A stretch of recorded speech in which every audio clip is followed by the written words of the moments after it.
حضرت سلطان صاحب رحمۃ اللہ علیہ نے جو چاند اور ستارے کا ایک تعلق بیان کیا ہے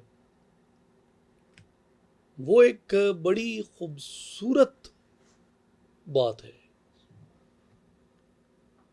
اب آپ مصرع دیکھیں، چڑھ چنا تے کر روشنائی، تیرا ذکر کریں دے تارے ہوں. اس سے مراد کیا ہے؟ اب اس کو آپ کازمالوجی میں نہیں دیکھیں گے، بلکہ اس کو آپ اس شاعرانہ استعارے میں دیکھیں گے جو زمین پہ بیٹھ کے چند لوگ آپس میں رات کے وقت بیٹھتے ہیں، مجلس لگاتے ہیں، اور ہزاروں ستارے ان کو نظر آتے ہیں آسمان پہ چمکتے ہوئے. اب ہمارا جو کانسیپٹ ہے وہ یہ ہے کہ جتنے ستارے آپ کو نظر آئیں، لیکن جب تک چاند نکلا ہوا نہ ہو، زمین پہ بیٹھے ہوئے آپ کو دنیا یا آسمان بے رونق نظر آتی ہے. یعنی آپ کا جی چاہتا ہے کہ چاند بھی آئے ان ستاروں کے درمیان. اور یہ اس طرح اس کو اور بھی کئی زبانوں میں، عربی میں بھی یہ استعمال کی گئی ہے بات، فارسی میں، اردو میں، جا بجا یہ ملتی ہیں آپ کو چیزیں، کہ وہ یہ کہتے ہیں کہ جو رونق محفل ہے وہ چاند ہے، اور ستارے جو ہیں وہ اس کے ہم مجلس ہوتے ہیں. تو اس کا معنی ان کے حجم یا ان کے سائز پہ نہیں ہے، بلکہ زمین سے جو ویو نظر آتا ہے یہ اس ویو کی طرف ہے کہ باقی چھوٹے چھوٹے ہزاروں ستارے ہیں لیکن چاند ان میں سب سے نمایاں نظر آتا ہے. آپ اب یہ کہتے ہیں کہ چڑھ چنا تے کر روشنائی، تیرا ذکر کریں دے تارے ہوں. چاند کون ہے اور ستارے کون ہیں؟ آپ فرماتے ہیں کہ جو چاند ہے، اب یہ بات بڑی سمجھنے کی ہے، یہ پورا بیت یعنی چڑھ چنا تے کر روشنائی سے لے کے تاڑی مار اڑاؤ نہ باہو پسا آپ پہ اڈن ہارے ہو، یہ شروع سے آخر تک پورا بیت روح کی داستان ہے، روح کی پکار ہے. آپ یہ فرماتے ہیں کہ روح عالم ارواح میں جہاں رہی ہے، اسے اللہ تعالیٰ کا قرب میسر رہا ہے، اور اس نے اللہ تعالیٰ کے انوار و تجلیات کا مشاہدہ کیا ہے عالم ارواح کے اندر. اب روح جب یہاں اس دنیا میں آتی ہے تو روح اس نور سے اس قید خانے کے اندر آ جاتی ہے. اب یہاں اس قید خانے کے اندر جب وہ آتی ہے تو یہ تو دنیا ہے، وہ علوی روحانی لطیف، یہ مادی سفلی کثیف. یہاں جو کثافت ہے اس کے اندر حجابات ہیں.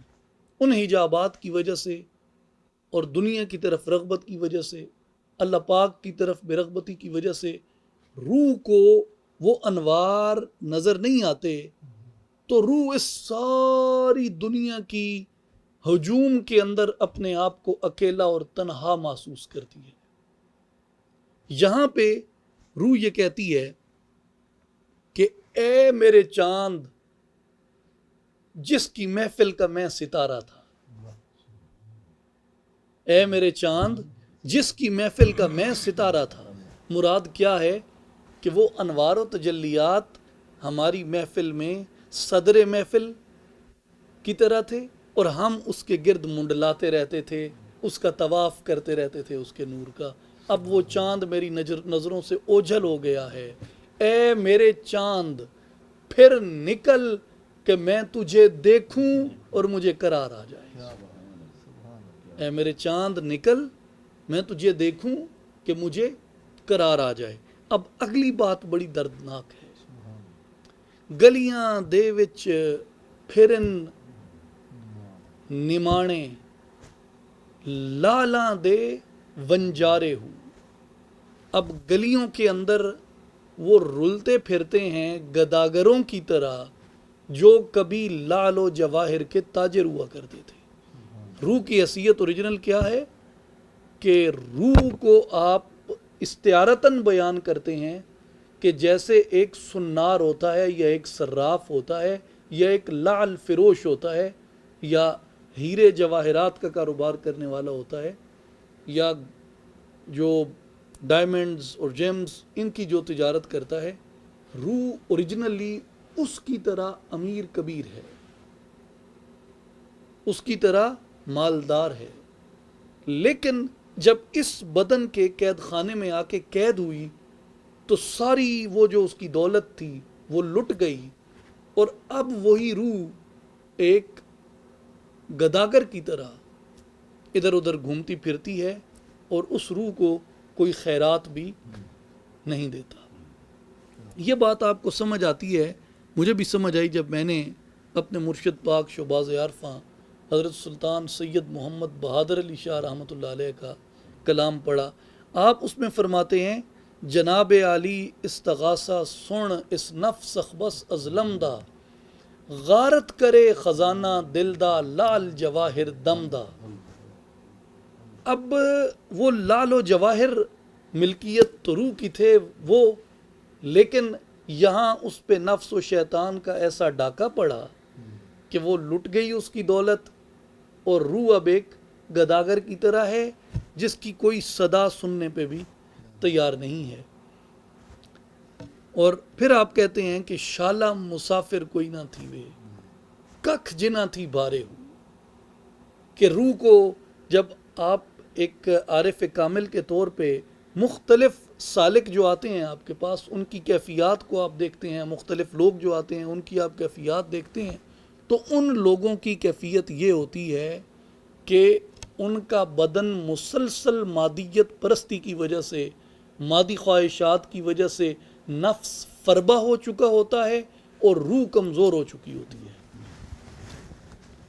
اب اس پہ آپ یہ غور کریں کہ نفس اور شیطان بدن سے ہر وہ کام کرواتے ہیں جس سے روح تقویت نہ پائے، یعنی جو لطافت ہے وہ تقویت نہ پائے، لطافت کی بجائے کثافت تقویت پائے۔ اسی طرح لذت، نفس و شیطان اس جسم سے وہ کام کروانا چاہتے ہیں جس سے کہ روح کو لذت نہ ملے، لطافت کو لذت نہ ملے، بلکہ کثافت کو لذت ملے۔ وہ اس سے یہ کام کروانا چاہتے ہیں کہ لطافت متحرک نہ ہو انسان کے اندر کی، بلکہ کثافت متحرک رہے۔ اب مثال کے طور پہ جو نفسانی خواہشات ہیں، نفسانی خیالات وجود کے اندر رہتے ہیں، ہر بندہ ہر وقت کسی نہ کسی نفسانی سوچ کو سوچتا رہتا ہے، اس سے روح مرجھاتی ہے، نفس فربا اور موٹا ہوتا ہے۔ آپ فرماتے ہیں کہ بلکہ کئی اور صوفیات نے بھی اپنی نثر میں، نظم میں اس بات کو لکھا ہے کہ جو سالک ہے اس کی سب سے پہلی ذمہ داری یہ ہے کہ وہ شیطان اور نفس کے اس حربے کو سمجھے اور جسم سے وہ اعمال کروائے جن سے روح کو لذت ملے، جن سے روح کو تحرک ملے، جن سے روح کو قوت ملے، جن سے روح کو تقویت ملے، جن سے روح اپنے اصل کی طرف جائے۔ جیسے موسیٰ علیہ السلام کو حکم ہوا کہ ان کو اللہ کے دن یاد کراؤ، ایام اللہ یاد کراؤ ان کو، اور حضرت غوث پاک رضی اللہ تعالیٰ عنہ نے سر الاسرار میں فرمایا وہ اللہ کے دن ہیں کون سے؟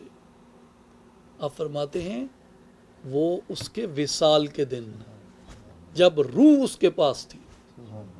اب بدن جب جھوٹ بولے گا، کثافت کو تقویت ملے گی، روح کمزور ہوگی۔ بدن چغلی کھائے گا، کثافت کو تقویت ملے گی، روح کمزور ہوگی۔ ناانصافی ہوگی تو کثافت کو تقویت ملے گی، روح کمزور ہوگی۔ غفلت ہوگی تو کثافت کو تقویت ملے گی، روح کمزور ہوگی۔ اگر بندہ سچ بولے روح کو تقویت ملتی ہے، بندہ عدل کرے روح کو تقویت ملتی ہے، بندہ نفسانی خیالات چھوڑ کے اللہ کا خیال دل میں بسا لے، اس سے روح کو تقویت ملتی ہے۔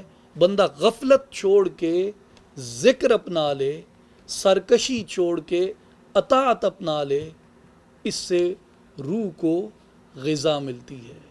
یہ ہے روح کو اللہ کے دن یاد کرانا۔ اب ایک اس کی اور مثال ہے، قید خانے کی مثال ہے۔ قید خانے کی مثال یہ ہے کہ ایک آدمی 20 برس تک ایک کال کوٹھڑی میں قید رہا۔ کال کوٹھڑی میں وہ قید رہا، اور قید اس کی اس طرح تھی کہ اس کے علاقے کا کوئی بندہ نہ تھا، اس کی بولی بولنے والا، اس کی خوراک کھانے والا، یعنی ہر علاقے کی اپنی اپنی خوراک ہے۔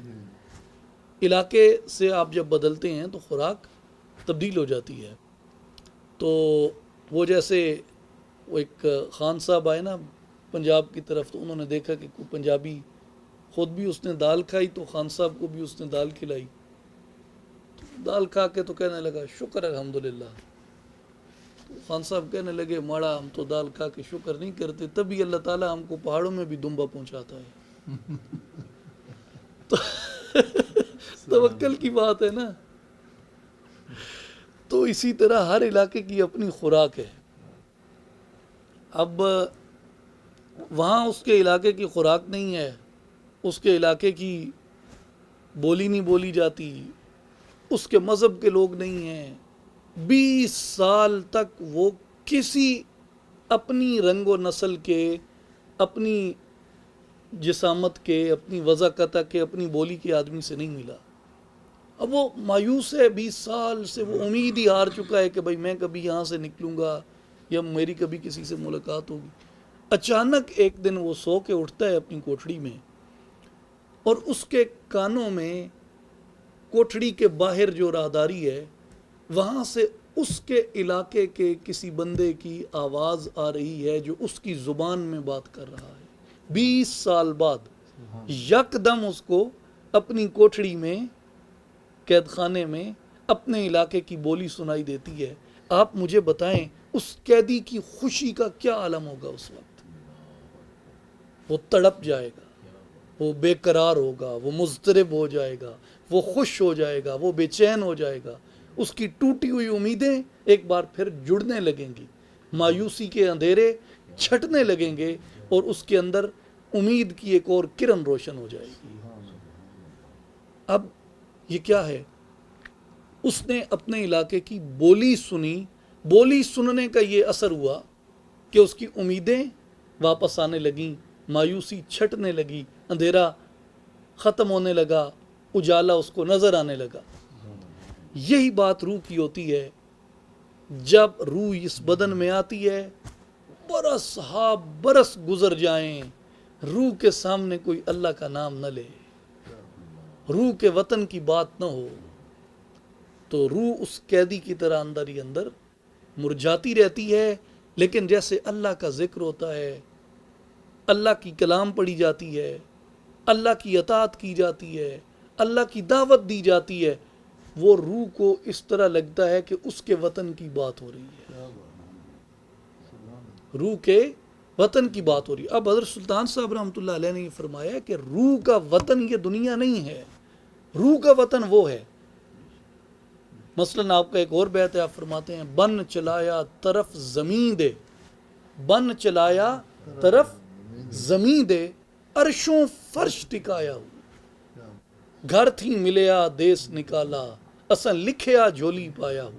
اب کیا مراد ہے کہ عرش گھر ہے، عرش وطن ہے، عرش وطن ہے، شالا مسافر کوئی نہ تھی وے، ککھ جنا تھی بارے ہو۔ اس سے کیا مراد ہے؟ پردیس میں ہے نا۔ کون پردیس میں ہے؟ بدن پردیس میں نہیں ہے، روح پردیس میں ہے، روح پردیس میں ہے۔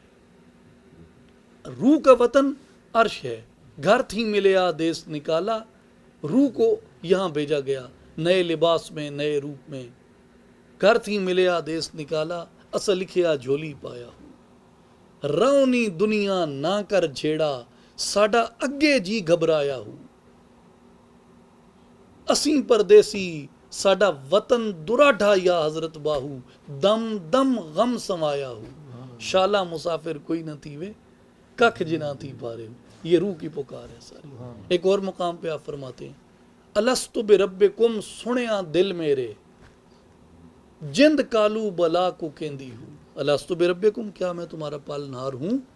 قالو بلا شہدنا ہم گواہی دیتی ہیں کہ تو ہمارا پالنے والا ہے۔ الست بربکم سنیا دل میرے،